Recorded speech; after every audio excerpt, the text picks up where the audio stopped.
Ang susunod na programa ay rated PG. Ito ay nangangailangan ng patnubay at gabay ng magulang para sa mga batang manunood.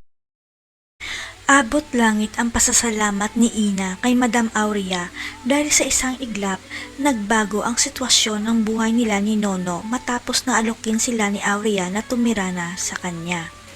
Utang ni Aurea ang buhay niya kay Ina, kaya gagawin niya ang lahat para makabawi man lang sa kabutihang loob na pinaramdam sa kanya kahit hindi sila magkadugo.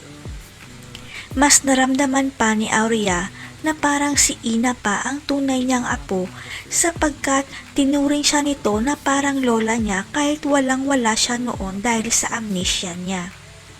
Nang bumalik na ang alaala ni Aurea, napagtanto niya na si Ina lang ang nagparamdam sa kanya ng tunay na pagmamahal na hindi pa niya naramdaman sa dalawa niyang apo.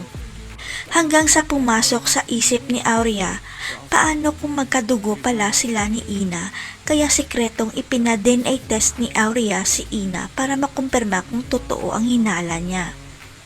Biglang tumigil ang mundo ni Aurea nang makita niya ang DNA test result nila ni Ina sapagkat 99% nag-match sila, ibig sabihin totoong magkadugo sila ni Ina.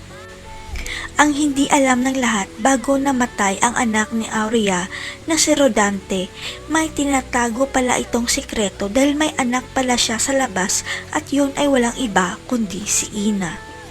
Hindi makapaniwala si Aurea na siya ang nakadiskubre na may anak sa labas ang anak niya at pinagtagpo talaga sila ng tadhana ni Ina dahil kailangan niya ng tagapagmana.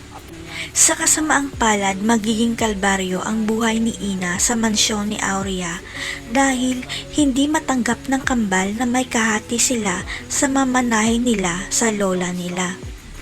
Ang hindi alam ni Johanna at Yuan, wala silang karapatan sa ipapamana ni Aurea dahil hindi naman sila tunay na De La Costa dahil anak sila sa ibang lalaki ng nanay nila. Ilalantad kaya ni Aurea sa lahat na si Ina lang ang tunay niyang apo at tagapagmana? Malagay kaya sa panganib ang buhay ni Ina at Nono sa pagtira nila sa mansyon? Abangan!